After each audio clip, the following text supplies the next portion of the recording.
John walked into the small church office with shoulders heavy like he was carrying the whole world on his back. His eyes were tired, his clothes worn, and his heart completely weighed down.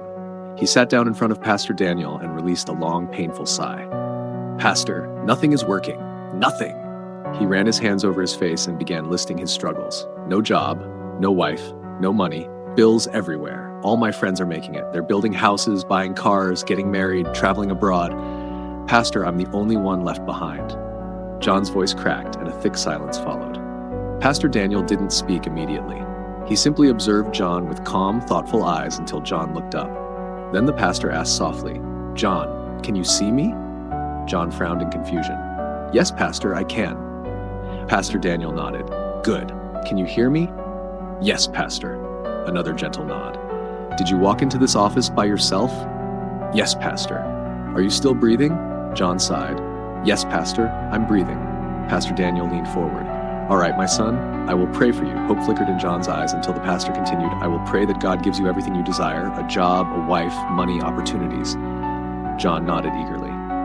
"And I will also pray that God should take away the things you have, but don't appreciate." John's smile faded instantly. Pastor Daniel's voice remained calm. "Your eyes, let God take them. Your ears, let God remove them. Your legs, let God take them. Even your breath, let God collect it." John jumped up. "Pastor, please stop. What kind of prayer is that?" Pastor Daniel kept his gentle smile. "My son, you came here saying nothing is working, but you can see, you can hear, you can walk, you can breathe. You woke up this morning.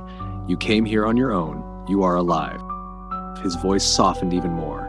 "Blessings don't always shout, but problems do."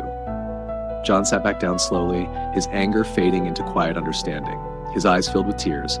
Pastor Daniel continued, "If God removes just one gift you ignore, your entire life will come to a standstill. Stop comparing your journey. Stop allowing your struggles to blind you.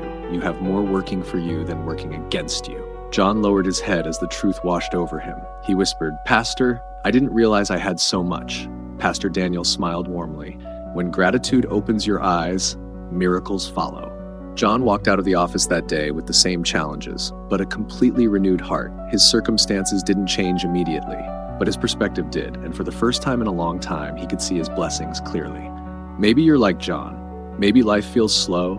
Maybe your friends seem ahead. Maybe nothing seems to be working. But before you say nothing is working, pause and check again. If you can see, hear, walk, breathe, if you woke up today, if you still have hope, something is working. Don't let your challenges distract you from the good things in your life. Sometimes what you have right now is someone else's greatest prayer.